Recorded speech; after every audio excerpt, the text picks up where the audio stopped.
Welcome to Picks and Parlays here on the Sports Byline Broadcast Network, also streaming live on YouTube, Facebook, and Twitter. I'm your host, Nick Geber.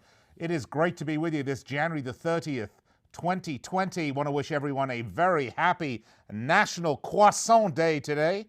That's right, the lovely, buttery, flaky crescent of goodness there for you. Little butter melting into it, little jam, some cheese, nothing quite as delicious as a lovely croissant. Anyway, it is National Croissant Day today, so celebrate. Anyway, we've got a lot of sports to get to today. Coming up, we're going to have Al Ninos, the special one we like to call him, with our Premier League picks. You thought that was Jose Mourinho, but you're wrong. It's our very own Al Ninos. Leicester City, Chelsea, Bournemouth, Villa, United, Wolves. Oh, I know, we're going to talk United again. Awful. And then college basketball Thursday with Craig El Guapo Trapp. Minnesota, Illinois, Iowa, Maryland, Arizona, Washington, and Oregon, Cal. And then we will top it all off with a healthy dose of some NBA goodness with Joe, the Duffman Duffy. Charlotte, Washington, Toronto, Cleveland, Philly, Atlanta, and Utah, Denver. Those are the games we're going to talk about today. If there's not a game on there that you were planning on betting on, you can always go to our website at picksandparlays.net. I'm pretty sure you'll find an analysis and a pick for it right there. Again, lots of free picks, and our expert picks are there waiting for you as well. And right now, in celebration of this weekend's Super Bowl, we're going to give you 15% off. Use promo code SUPER, as in Super Bowl, not as in super salad. Maybe you should have both. I don't know. But we've got a lot to get to. It's going to be fun. By the way, I love this one because we get to do Premier League with Al Ninos. I love the Premier League. And if you love the Premier League, be sure to catch me on Sirius XM 211, Dan Patrick Sports, every day, 9 p.m. Eastern Time. We get to talk the beautiful game for an hour every day. All right, enough from me. I'm sure I've blabbed enough this opening segment. Let me step aside, gather my notes together, and we'll be right back with Al Ninos right here on Picks and Parlays.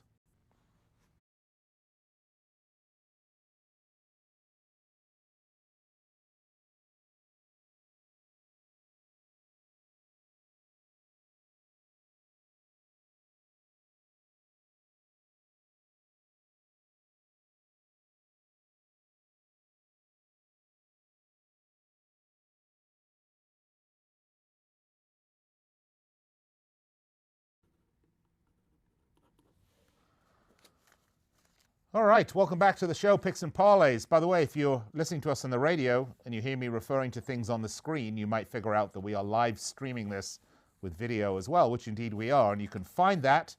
All you have to do is go to YouTube, Facebook, and or Twitter, and or all of the above, and search for Picks and Parlays or Parlay Radio, and you will find us there. And you can find me on Twitter as well, right there. If you're watching us, just go to me. It's Nick Geber. That simple. At Nick Geber. Nickgeber. All right, let's get to some Premier League action. So we've had a nice midweek game. Liverpool getting a 2-0 win away against West Ham United. But we do have some matches this weekend, which we have curated some special picks for you. Welcome to the show, my good friend. You know, you might think Jose Mourinho is a special one, but we have our own one right here. Al, special one, Ninos, joins us to talk a little Premier League football. Al, how you doing? Doing pretty good. Unfortunately, dealing with the passing of another special one, Kobe. That's still, right. Still getting over that. Not quite over it yet, but yeah, it's a well, pretty tough loss for us Lakers fans. Let me dollop on a healthy helping of Premier League football for you to make you feel just a bit better, Al. Why don't we start? I tell you what. Why don't we start with the one game that I swore we wouldn't do anymore on this show? But I looked at the lines on this, and I looked at this matchup, and I thought, oh, you know, it's at Old Trafford. It's Man United. This is probably the most unreliable team from a betting perspective you could possibly find right now. They're playing Wolverhampton Wanderers. United dropped the last two in a row in the Premier League. That was to Liverpool, which was no surprise, but then to Burnley, which certainly was a surprise. They did finally beat a team from Merseyside, though, so don't worry about that. Everyone's feeling good at Old Trafford. You know that, right? Nope, they beat Tranmere Rovers 6-0. 6-0 in the FA Cup fourth round. That's the first League One side, by the way. Marcus Rashford still out for United. And look, I think it's too early for their brand new signing, Bruno Fernandes, to play this weekend, although who knows? They're in such dire straits, they may chuck him out there, but he certainly won't be tuned to the Premier League speed. And Wolverhampton Wanderers, they're coming off that 2-1 narrow loss to Liverpool, where quite honestly, I thought they were spectacular. I thought this team gave Liverpool the biggest fight Liverpool have had all season. They play some of the best fast counter-attacking football in the league, other than, say, Liverpool. Look, they've got guys like Adama Traore and Raul Jimenez, who's a true number 9, one of the few true number 9s in the league. I happen to love this Wolves team, and I think they're going to put a beat down on United at Old Trafford. That's why I'm going to take the money line on this bugger, plus 247. All right, Al, you're up. Yeah, I think it's going to be a bit closer to that. Yeah, Manchester United, definitely a very inconsistent team, but they're still right outside that top 4 we talked about, trying to make the Champions League. They're quite a bit behind, but they could still make it. Yeah, Wolves, as you said, they were in great form, winning a bunch of games, so they've cooled off a bit. They had a great game against Liverpool, but again, that's tough to win against Liverpool. So no surprise with that result there. My pick here is I'm going to take Manchester to keep it close at home, and I'm taking the draw at plus 230. All right, you're going to take the draw. I'm going to take Wolves. So there you go. Let's move on. Next one, Bournemouth, Aston Villa. This is at the Vitality. This is basically a relegation battle. Villa not quite in the relegation zone in 16th. Bournemouth certainly are at 18th. And look, I thought Bournemouth's 3-1 win at home versus Brighton probably saved Eddie Howe's job at least for a few minutes. This team's still awful. Look, since November, 13 games, this team's gone 3-1-9, and they've only scored 8 goals. I mean, the fact that they beat Brighton was a shocker to me. And then for Aston Villa, actually, they've been in decent form since Christmas. They're 3-1-2 in the last 6 games. They beat Watford at Villa Park last weekend. They had a good draw versus Brighton. But look, they can score goals. I mean, not a ton of goals, but they're scoring more goals than Bournemouth. I like this Villa side. I think they're on a bit of a roll right now, which is why I'm going to do an Al Ninos on you here. I'm going to take Villa plus a half at minus 133. How do you like that pick, Al? That's an interesting pick. I also see them at a pick 'em at plus 162. But the way, again, I just think the home side, I know it's an awful, I mean, this game is the exact opposite. This is, we talked about trying to make it into the Champions League. Now we're talking about trying to stay in the Premier League. And again, I think the home side, I don't know. I think we were looking at some close games, and I think we might have we get a lot of value here on the draw at plus 267. You're going to go with the draw. Draw's not a bad choice on this one. What did you say the pick'em was? I might change mine. Well, you said the pick'em was at plus 162. I looked for a pick'em. I couldn't find one. It was plus 162? Yeah. I'd take a pick'em at plus 162. Plus money on a pick'em. Are you serious? Oh, but you're going plus money on Bournemouth for the pick'em. What's the plus? No, I'm going to draw. Oh, you're going to draw. Okay, I got it. All right. Okay, next up in the last game, Leicester City versus Chelsea. This one is at the King Power. This is Brendan Rodgers against Frank Lampard. And look, things have been a bit rocky for Leicester City since, say, mid-December. They had those back-to-back losses to Man City, Liverpool, which completely understandable.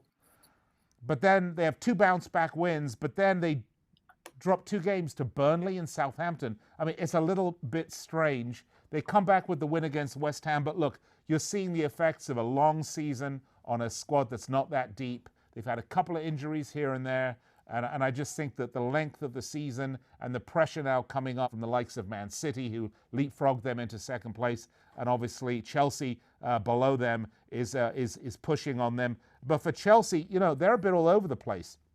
They've got a 6-point cushion in 4th place. You mentioned Man United, they're in 5th place. Hello, Fernando Ramirez writes to us on Facebook. Chelsea. What's up, Fernando? They had a nice little run going, but, they have been all over the place. They lost to Newcastle away. They drew Arsenal away, which is why I'm actually going to go with the home team for the win here. I'm going to say Leicester City 2-1, take the money line plus 164, And I like this as a 2-1 scoreline, which means take the over. It's 2 3/4 at -129. Those are my picks, Al. How do you see this one? Yeah, I don't know. I see another close game here. Yeah, it's the same Well, old 2-1's a story close for me game, today. Al. That's what I said. That's as Yeah, close as you can get. it's close. It's close. And you said you went with Leicester there, huh? Again, yeah. I'm going with the draw again. I think all these games, the most value I see is on the draw. I think they're all close games, and they could. I mean, for all of them to end in the draw is pretty tough. But I think that's where the value is, and I think they could actually. That's definitely my favorite pick. I would agree with you though if I had to pick a side on the first two. The last one, I don't know. I'm not so sure about Leicester.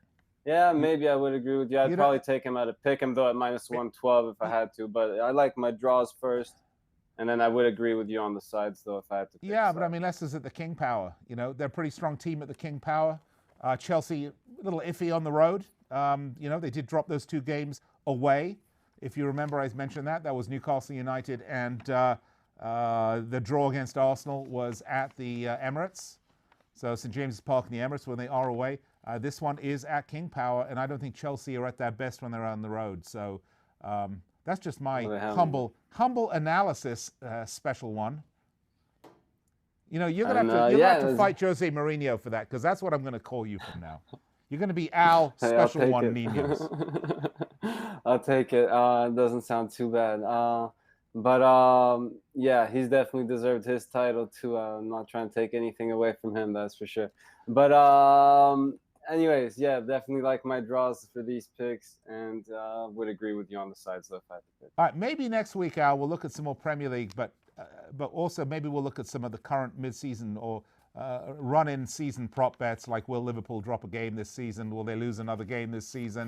Will they beat Arsenal Invincible's record? We'll pull up some of those props and take a look, have a little fun with it. Al, always a pleasure. Chat to you soon. Have a great weekend, and I know you're going to cry that you didn't go with my picks, but that's okay. All right, Al, thanks a lot. Cheers. All right, coming up next on the show, College Basketball Thursday. I'm going to be joined by Craig Trapp, and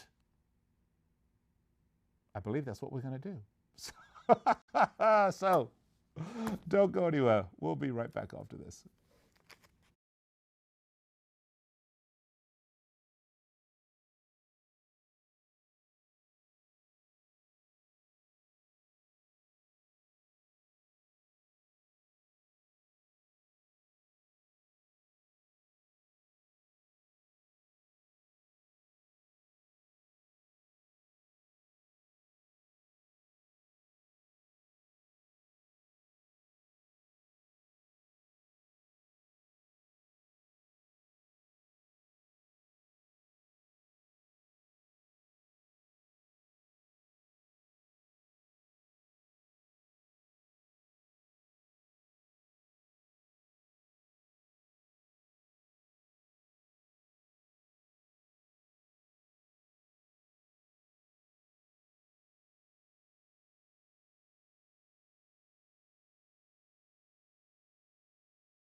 Welcome back to the show, Picks and Parlays, here on the Sports Byline Broadcast Network, where we're with you each and every weekday at 4 p.m. Eastern Time, 1 p.m. Pacific.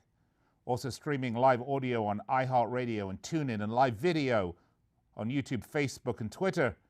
We'd love to hear from you during the show. All you have to do is go to any one of those social media outlets and type your comment in the comments section, and we'll see it here in studio, and our intrepid production team will put it up on the screen, and we will endeavor to respond to it during the show. Make you a part of it. We're going to make you famous, let's be honest. And you can even say rude things to us, and we'll talk about it as well. All right, let's get to some college basketball. Joining me on the show, El Guapo, Craig Trapp. How you doing, Craig? Exciting, of course, Super Bowl week, but college basketball is always one of the bigger weeks for college basketball because as the, of course, NFL season winds down, we start to see college basketball ramp up. March Madness is just 5 weeks away. It is. The madness is about upon us. And we have a fair number of college basketball games to get to. None of them, I might add, include the Toronto Raptors. So let's put that one aside for later. Well, if they did play the college basketball, I'm guessing they would win most of them. You think? Well, they're winning most of the NBA games, so why wouldn't they? All right. Okay.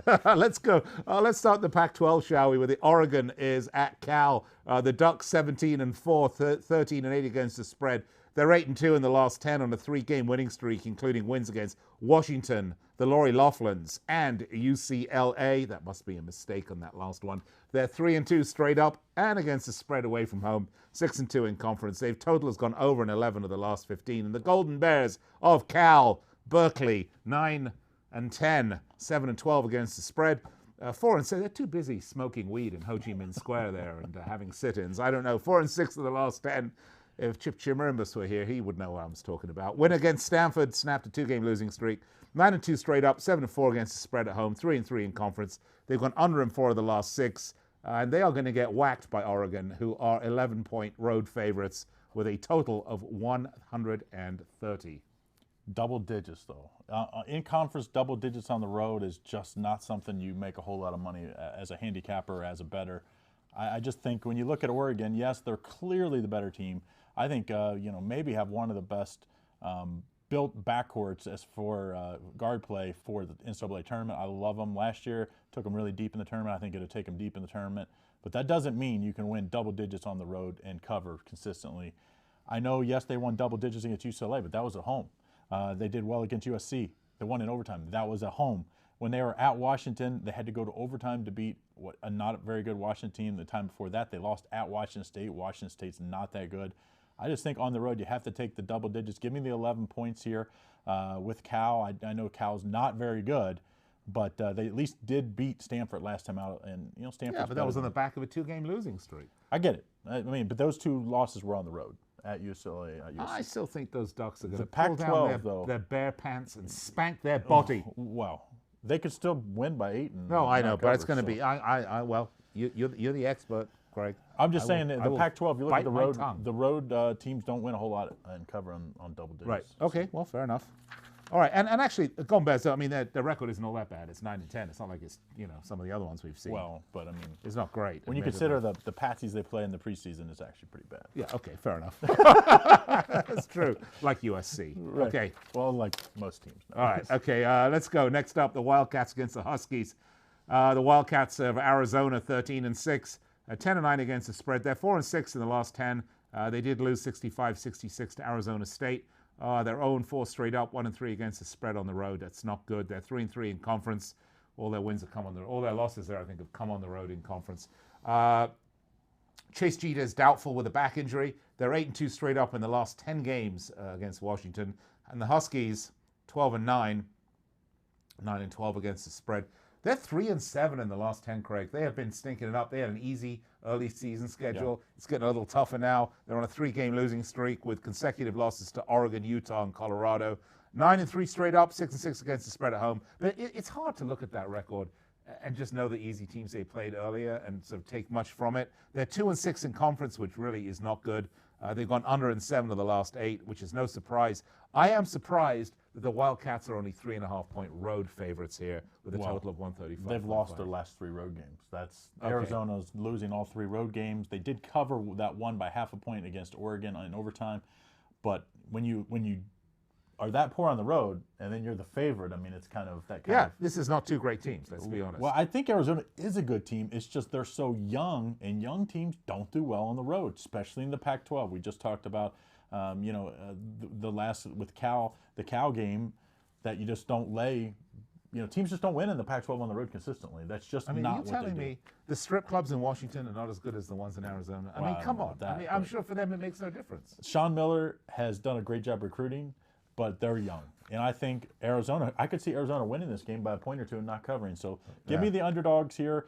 Washington Huskies, I think, they almost beat Oregon a few games back, lost in overtime. I think Arizona doesn't cover here. Counterintuitive, 2 in a row. Like it. It's good. I like it. It's good. That's, it's that wacky left-handed thinking. But it's good, really, Greg. Seriously. I am in Vegas, so maybe I was partaking in that. By the way, I'm not the handicapper. I'm the host. He is. So listen to him. I'm just giving him a hard time. Okay. Iowa at Maryland. The Hawkeyes, 15-5, 12-6-2 against the spread. They're 8-2 in the last 10. They're on a 5-game win streak, 6-point win over Wisconsin, and that was the last result. They're 3-2 straight up against the spread, straight up and against the spread on the road. They're 6-3 in conference. They've gone under an 8 of the last 11. And the Terrapins, 16-4, a couple of very similar records with these two teams. 11-9 against the spread. They're 6-4 in the last 10, though they're on it, but they are also on a 3-game win streak. Beat Indy the last outing. 11-0 straight up. They are perfect at home, 7-4 against the spread, and they're 6-3 in conference as well. Someone will not be 6-3 in conference at the end of this. Under in 5 of the last 7, someone will be 7-3, and someone will be 6-4.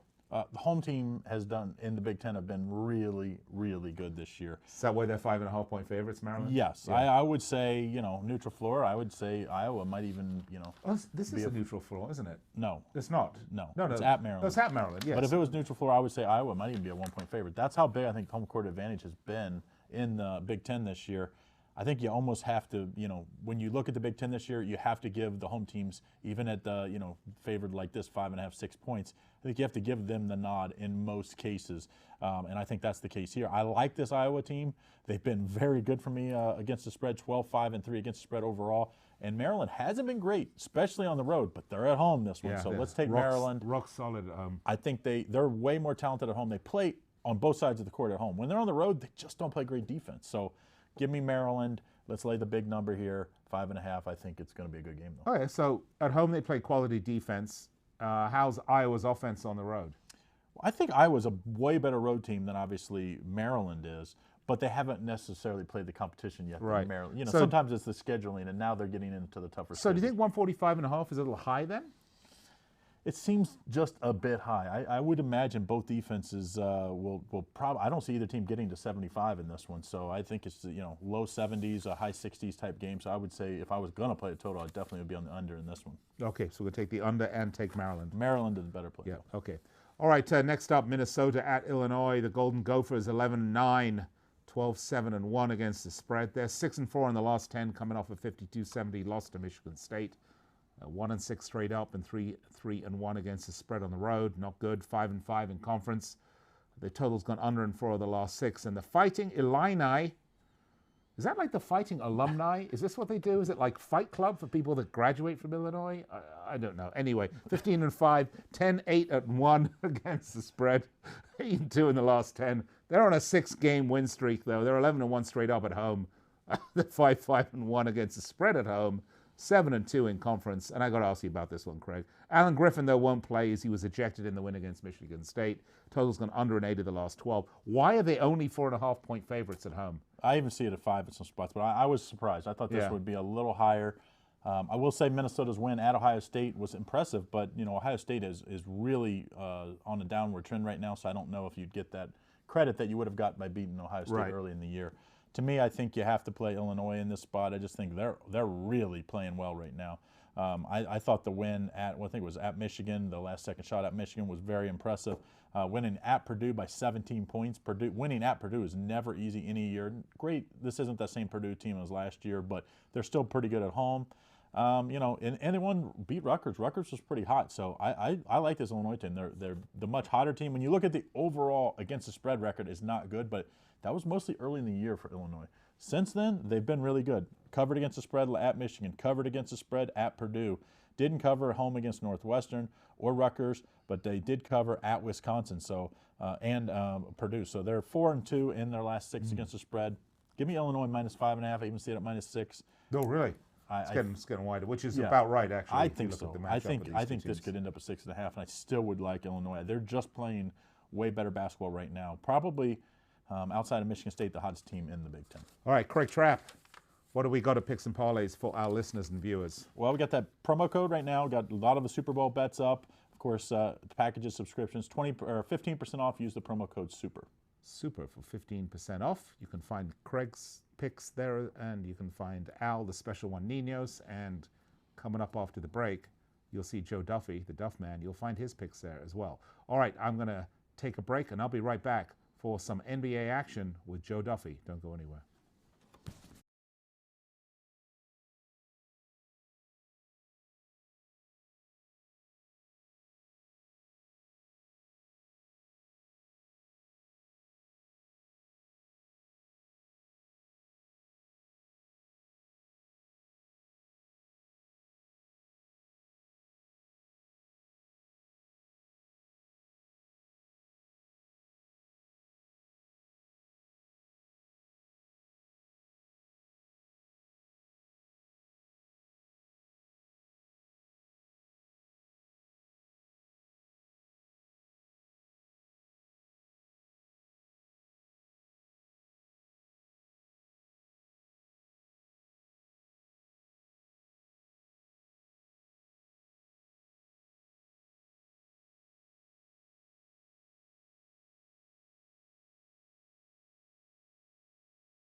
Welcome back to Picks and Parlays on the Sports Byline Broadcast Network. By the way, at the end of this show, our podcast will be available for you at the Believe Podcast Network. Be sure to check it out if you want to download it to your phone or just the ether in general and listen to it while you're working out, driving.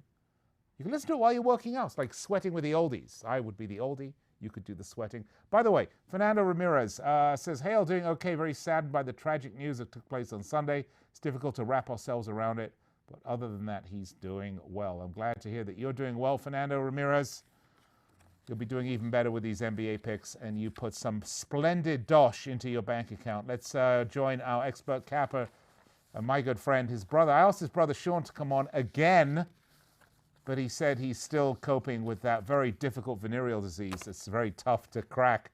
So he offered me up his brother instead. So let's welcome Joe Duffy. Joe, how are you? Well, his ankle bracelet wouldn't enable him to get to my palatial but not overly ostentatious studio. So that's why I got a pinch hit for him for like the third 100 show in a row. All right, well, good. Glad you're pinch hitting, Joe Duffy. Let's get to it, shall we? We're going to do some NBA action. We've got, I don't know, how many games do we have? We have 4, right? So let's get to it. Let's start with, I'm trying to think who we got. Philly's pretty good. Raptors are good. Charlotte, Washington. Best team we got here then. Let's go with the Raptors then for right now, shall we? The Raptors against the Cavaliers. Good versus bad. Good against evil. Everybody against Craig Trapp. It depends on how you want to look at it, okay? Let's start with the Raptors, though. 33-14, 27-20 against the spread. They're 9-1 in the last 10. This team is hot. They are on an 8-game win streak right now. 16-7 straight up, 2-11 against the spread on the road. Marc Gasol, Rondae Hollis-Jefferson, and Patrick McCaw are out for this game. The total has gone over in 6 of the last 8, and the Cavaliers, they are a little cavalier with their season. Of that, there's no doubt. They are 13-35, 20-26-2 against the spread. They're only 2-8 in the last 10. They lost the last one to the Pelicans. They're 6-18 straight up, 8-15-1 against the spread at home. Darius Garland is a doubt. Julie Garland is dead. Their total has gone over in 5 of the last 6. And no surprise, but maybe that it's just the double-digit 10-point home favorite, 10-point road favorites for Toronto, 220.5.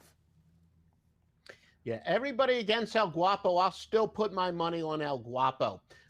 Yeah, you did mention the Toronto injuries, and they are very consistent with mine. Sometimes, we vary our sources as far as whether a guy's questionable or probable or whatnot, but we do agree there. But keep in mind, OJ Owenby, Annenby, he is back for Toronto.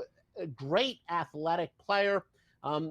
He returns to the lineup, gives them a lot of energy. Also, Terrence Davis and Matt Thomas, they're going to get some extra playing time.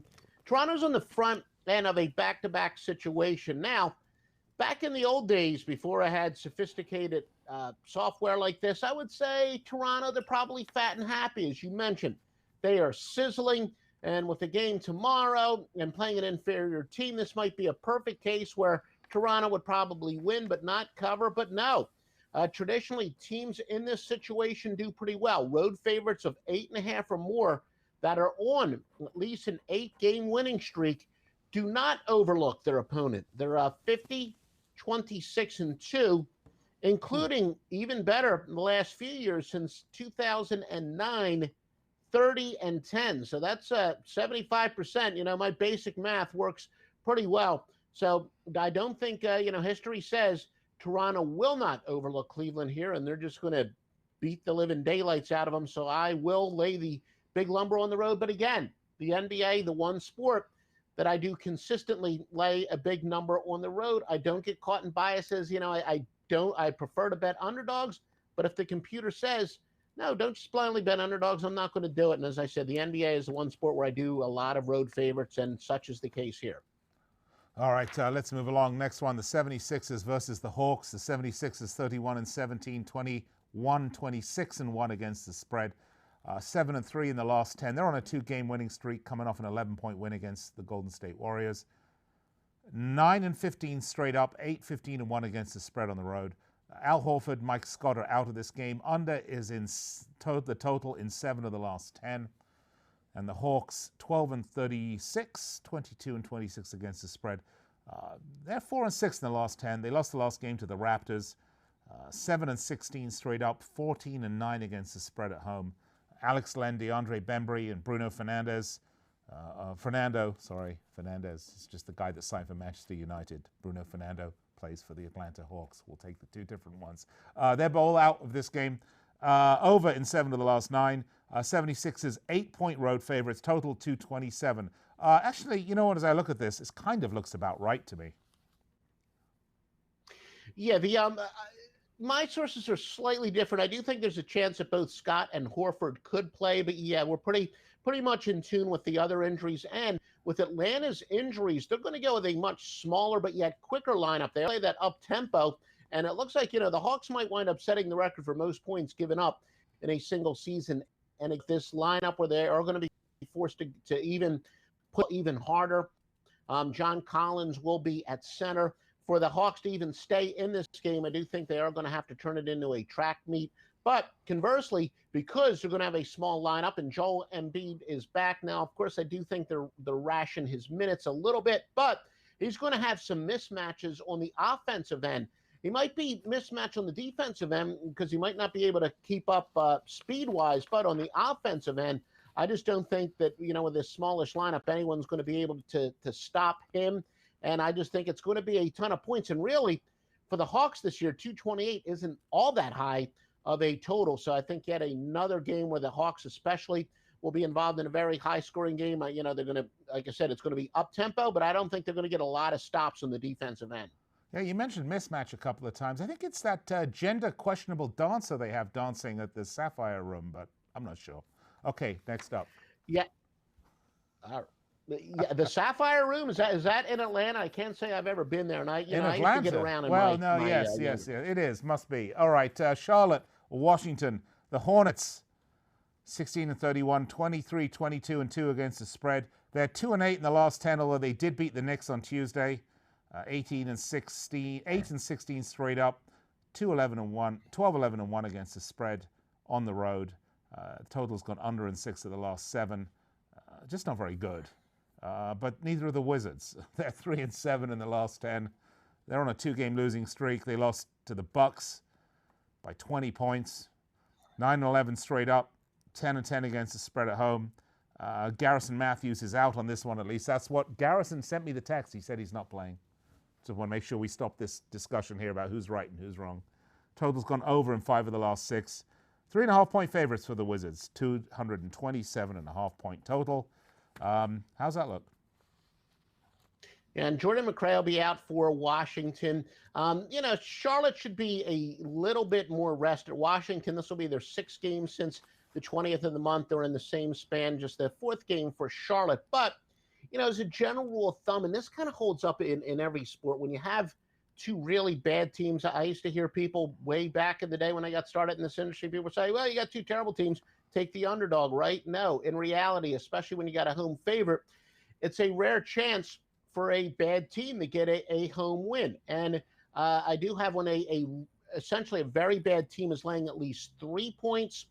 They're a very good bet, and in fact, even better when laying 3.5. And it's, in fact, I didn't transfer the numbers, but I know it's right around above 53% if they're laying at least 3.5 and had a winning percentage. I believe it's below 500. And again, it makes perfect sense. Here is a chance for the home team to actually get a win. So I do like laying a small number with the very bad Washington Wizards. Yeah.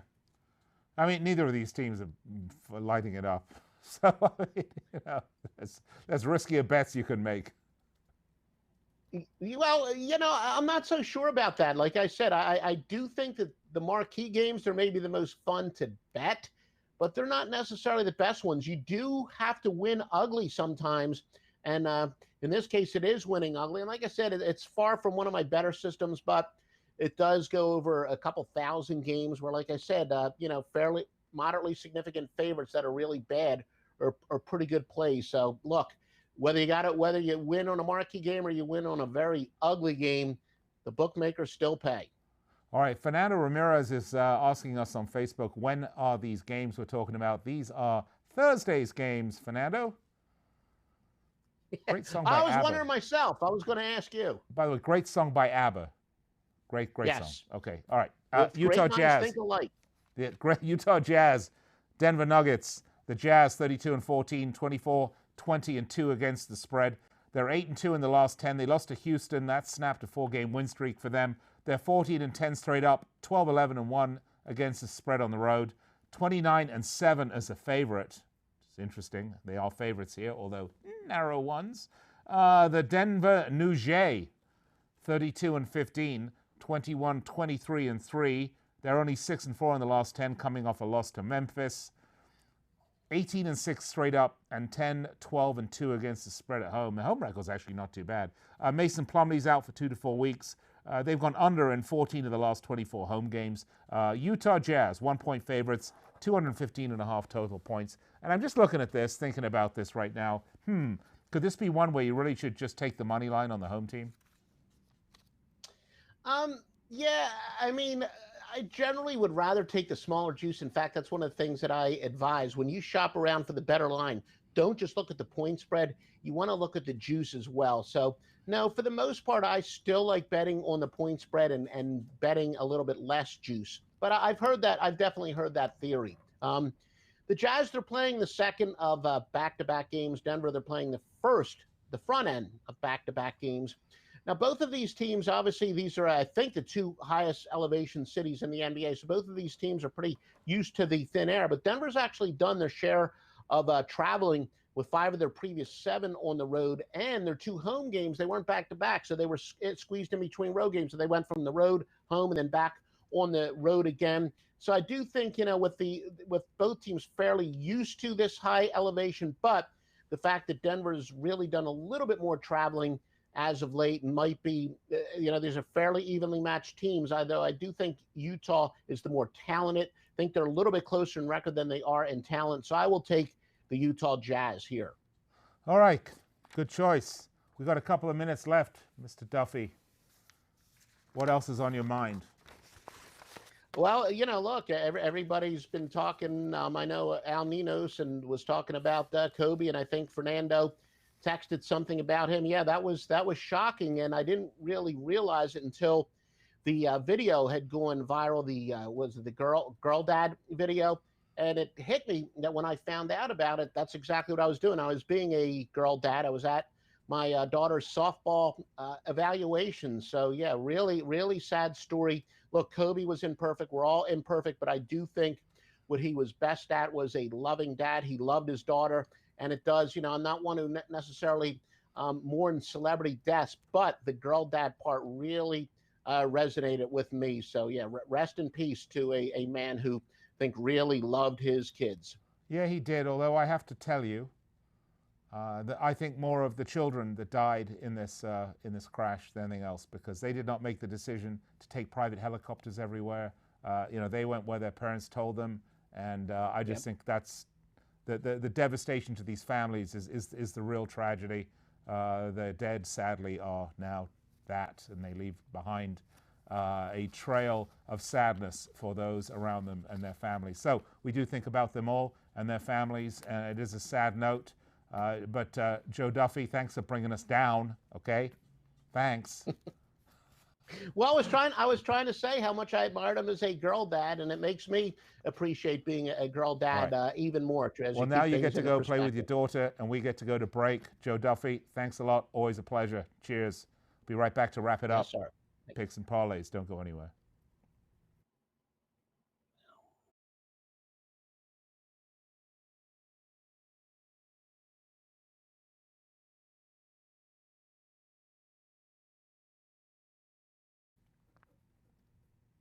Welcome back, Picks and Parlays.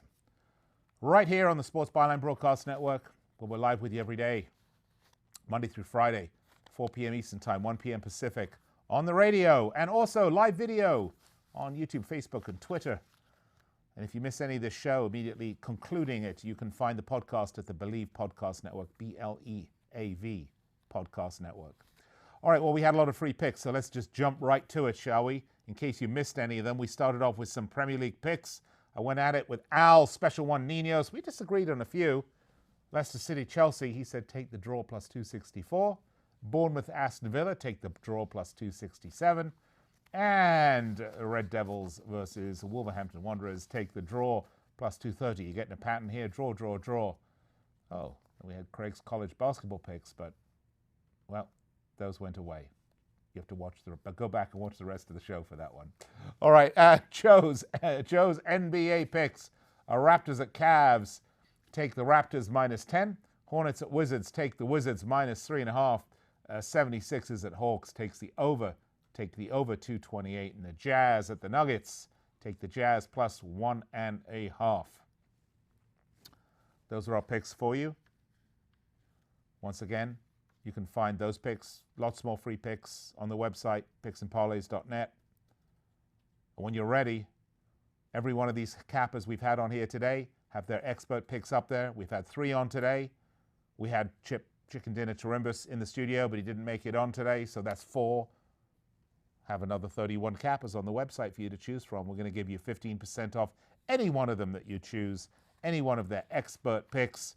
Use promo code SUPER, as in Super Bowl, and load up on the best sporting intelligence your money with a 15% discount can buy. So be sure to use promo code SUPER. All right, that's going to wrap it for me. We'll be back on the air with Chelsea Messenger tomorrow, 4 p.m. Eastern Time, 1 p.m. Pacific, and live on YouTube, Facebook, and Twitter. Until then, bet, win, repeat.